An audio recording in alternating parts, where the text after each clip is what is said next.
¿Pero de qué vamos a hablar en esta botella indiscreta y con quién? Pues vamos a abrir nuestra botella indiscreta, que es nuestro espacio de entrevistas aquí en Planeta Latino Radio, en blanco y en botella, porque la vida es la leche, para hablar de presidentes corruptos, o por lo menos de aquellos que son sospechosos de serlo. Y el turno le toca a Perú porque ya tienen a un exmandatario prófugo. Esto es como el chiste de los deditos. Uno compró el huevito, otro lo cocinó, otro lo peló, otro le echó la sal, y este pícaro bandido se lo comió. Lo que pasa es que aquí hay mucho pícaro bandido suelto. Y es que le tocaba el turno a Perú, digo, porque ya tienen un presidente, un expresidente prófugo de la justicia, Alejandro Toledo. Tienen a otro expresidente, Irene, que siempre ha rondado sospechas y que también pasó por la cárcel, acusado ahora formalmente por delitos contra la administración pública, Alan García. Al más reciente gobernante, Ollanta Humala, y a su primera dama, Nadine Heredia, se les investiga ahora por posible lavado de activos, financiación ilegal de campaña y recibir sobornos millonarios, aparentemente. Qué bonita familia. Y el actual mandatario también está bajo sospecha. PPK, Pedro Pablo Kuczynski, está en la mira de la Procuraduría por el omnipresente caso Odebrecht. Hay que repasar este tema y a Perú le tocó lo gordo esta vez. Por eso hemos contactado ahora para hablar de estas 4 joyitas con el economista peruano-español, activista social y analista político, Andrés Robles. Andrés Robles, muy buenas tardes. Hola Henry, muy buenas tardes. Estamos con usted, estoy yo, está Irene Serna. Hola, también. ¿me escuchas? Sí, le escuchamos perfectamente. Primero que nada, yo no sé qué si preguntarle o darle el pésame. ¿Cómo se siente uno siendo nacional de un país en el que 3 presidentes están acusados y bajo sospecha y el actual mandatario también tiene rabo de paja, como se dice? Bueno, y uno, no te olvides que está en la cárcel un expresidente, Fujimori, Exacto. que está acusado de delitos de lesa humanidad. Se nos olvidó, Evidentemente, se nos el Perú de olvidó. hoy es la consecuencia precisamente de todo lo que ha ocurrido en los años 80 y 90. No podemos explicarnos el Perú de hoy sin mirar al Perú del 80 y del 90, ¿no? Eso es como un marco para poder mirar el Perú el día de hoy. Y claro, uno como peruano se siente evidentemente dolido, ¿no? Porque la corrupción sigue siendo una seña de identidad en un país tan rico y tan diverso, no solo en riquezas materiales, sino también en personas, ¿no? En tantas nacionalidades y tanta riqueza que tiene el Perú, se ha visto metido en todo este cúmulo de corrupciones de gobierno tras gobierno, como lo dices tú, ¿no? Saludos, Andrés, soy Irene Serna. Me gustaría Hola, Irene. preguntarte, pero no, para que expusieras y que la gente pudiera saber todo este recorrido, todo este collar, con todas estas perlitas de presidentes corruptos, en qué... Y arrancamos estos últimos 40 años. Es que no hay otro panorama, no hay presidente vivo que no esté bajo la sombra o en la sombra. a la sombra. Cuéntanos, ¿cómo es este panorama realmente? ¿Cómo se desgranan todos estos casos de corrupción encadenados? Sí, bueno, lo último que ha salido es este caso Odebrecht tan grande en Latinoamérica, ¿no? Que no solo es en el Perú, sino en varios países de Latinoamérica. Un caso que además está concatenado con grandes contratos que se han venido dando a lo largo de muchos años, no es solamente ahora, y en el que están involucrados tanto gente del gobierno, personas que han tenido responsabilidad gubernamental, como personas o grandes empresas, ¿no? Grandes empresarios que aparentemente siempre son los que sacan todos estos beneficios. El Perú hoy está cercenado por el mal de la corrupción, pero no ahora, como decías tú, hace 40 años y seguramente hace 50, sino que no se ha denunciado. Y las grandes élites siempre han dominado y han manejado al Perú a su antojo, ¿no? Yo te decía de que el Perú de hoy tenemos que verlo con los ojos de los años 80 y de los años 90. Tenemos que partir allí. En los años 80 recordemos que se dio una gran explosión violenta con Sendero Luminoso. Y en los años 90 llegó Fujimori al gobierno. Y es a partir del 90 que Fujimori derrota al terrorismo y da una constitución, la constitución de 1993, una constitución eminentemente neoliberal, que hace, por ejemplo, que la salud y la educación sean consideradas como parte del impulso de la iniciativa privada y no como derechos humanos, ¿no? Básicos. Se hicieron negocio en ese momento, A partir Andrés. del 93 empieza toda una estructura económica y social neoliberal en el Perú. Después de Fujimori viene Toledo. Fujimori sucede a Alan García. recordemos que Alan García, el último periodo de Alan García, la inflación fue de alrededor de 8.900% de Exacto, inflación. tuvo un Después de periodo Fujimori antes, viene exactamente. Toledo, después de Toledo nuevamente Alan García, y después de Alan García viene Humala, ¿no? Pero todos estos gobiernos han estado bajo la sombra, bajo la égida del modelo neoliberal, que económicamente sustentaba una mirada elitista que siempre ha habido en el Perú. Las grandes aristocracias, los grandes aristócratas han mirado al Perú siempre con ansias y avaricia. No han mirado al Perú Andrés. desde... Sí, te escucho. Sí, eso me quería incidir sobre lo que ¿Hola? quería incidir sobre lo que está diciendo de la avaricia de las grandes, de los oligarcas y de las grandes castas que también se han dado en el Perú, porque la pregunta es, o sea, primero estuvo García, luego vino Fujimori, luego vino Toledo, luego volvió García y después Ollanta Humala, con discursos además cada uno hablando del indigenismo, porque me acuerdo que en su primer momento Toledo hizo gala de eso, de ser indio, y decía eso y defendía los intereses, y ahora resulta que es el que más ha pillado, 20 millones, según dicen en el caso de Odebrecht. Alan García se decía del pueblo, pero reconciliaba las clases, y yo recuerdo el discurso que lo hizo en los dos periodos y dejó al Perú hecho polvo. Al japonés, a Fujimori, no solamente fue nefasto en cuanto a los temas neoliberales, sino ya en cuanto a los derechos humanos, un totalitario que vimos lo que hizo. Y por último vuelve esa promesa de las clases populares, del indigenismo, de lo social que vendió primero Ollanta Humala, pero luego traicionó todo lo que había dicho. Los peruanos, ¿por qué le siguen creyendo? ¿Por qué no escarmientan con estas figuras cuando lo que usted ha dicho son 40 años de engaños continuados? Sí, pero Henry, no se trata solo de los peruanos. Si tú ves en tu Colombia natal, también, ¿no? Pasa lo mismo. Por supuesto, exactamente. En un momento de crisis gana la derecha. Por supuesto, Entonces, es toda una construcción económica, social, que hace que la gente tenga miedo a los cambios, ¿no? Y sobre todo, que los que supuestamente tienen que cambiar se visten de corderos porque son grandes lobos, y eso se ha demostrado, como bien lo has dicho tú, en los últimos gobiernos, los últimos 40 años. Todos los gobernantes han sido elegidos con unas propuestas y no solo no las han cumplido, sino que han hecho precisamente lo contrario de lo que prometieron. Entonces esa es, digamos, la base. La gente sigue votando. Por ejemplo, en las últimas elecciones de Perú, las elecciones se definieron entre Keiko Fujimori y Pedro Pablo Kuczynski, o sea, la derecha más rancia, ¿no? Entonces, exactamente. Y ¿qué además pasa? Que la gente más pobre ha votado por Keiko Fujimori, porque Keiko Fujimori lo que ha hecho es vender la imagen de que su padre fue el que pacificó el Perú. Por cierto, además que Keiko también está siendo investigada por el ingreso de dinero, claro, a su campaña, a las campañas, la de ahora, lavado de dinero, en esta y en la anterior campaña. Sí, bueno, y el hermano también está sospechoso de lavado de dinero del narcotráfico. En una de sus naves encontraron droga. El Perú en realidad está desangrándose por eso, ¿no? Y por otro lado, la clase política no logra articular una propuesta de cambio real. No ha logrado la izquierda con el Frente Amplio, que ha surgido como una esperanza, digamos, de cambio, que tiene 20 congresistas.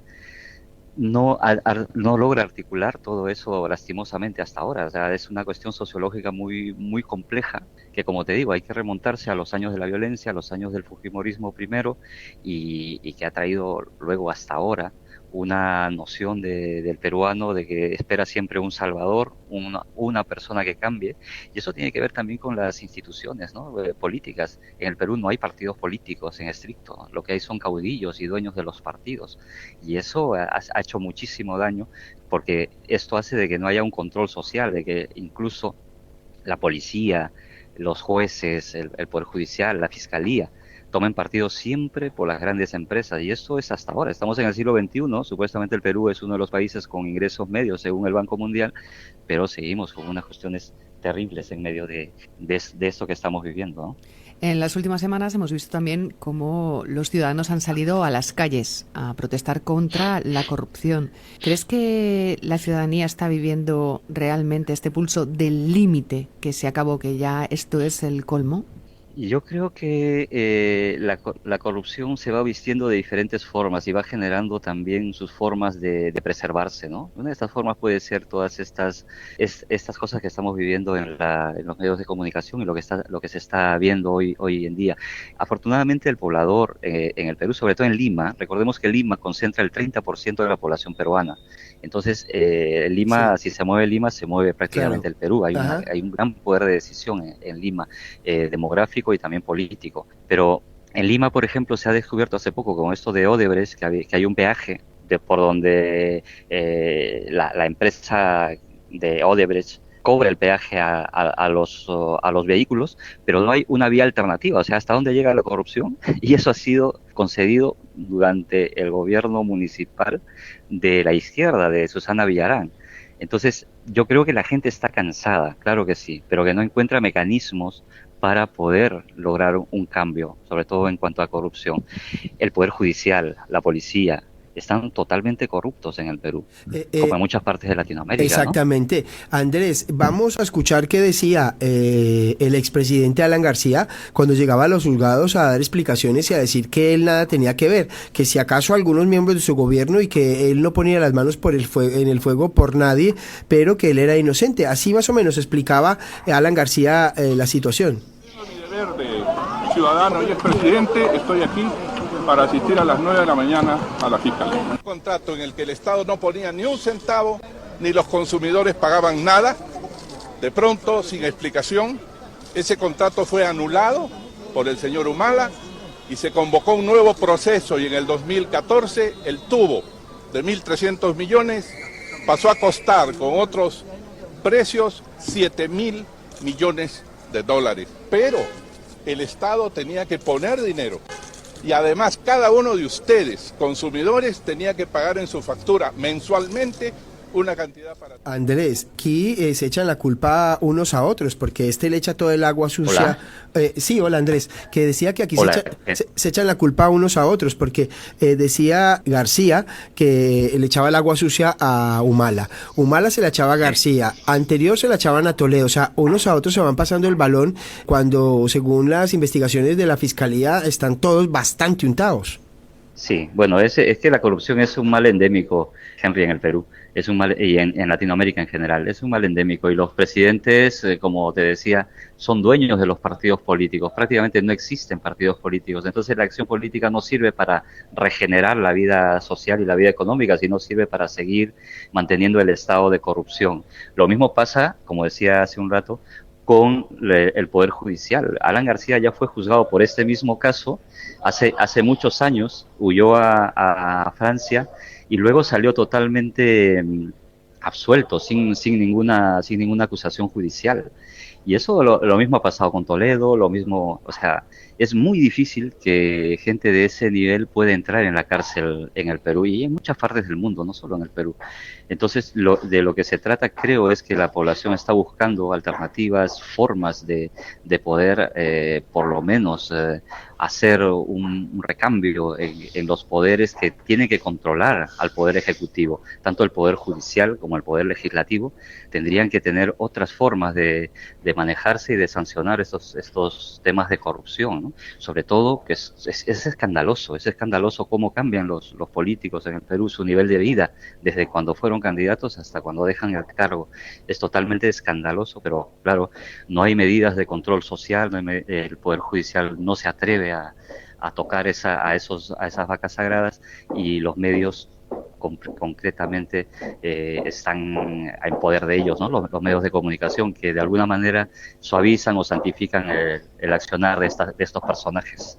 Andrés, dentro de este contexto, nos gustaría saber cuál es tu análisis o cómo podemos valorar la votación hace tan solo unos días en el Congreso peruano por 111 votos a favor y 0 en contra y 0 abstenciones de un dictamen que planteaba la reforma del artículo 41 de la Constitución precisamente para declarar que no prescriban los casos graves o recurrentes de corrupción, que hasta ahora la norma solo establecía un plazo de prescripción que se duplicaba en el caso de que los delitos fueran cometidos contra el patrimonio del Estado. ¿Cómo valoras tú esto, aunque falta todavía un proceso constitucional y que será en la próxima legislatura?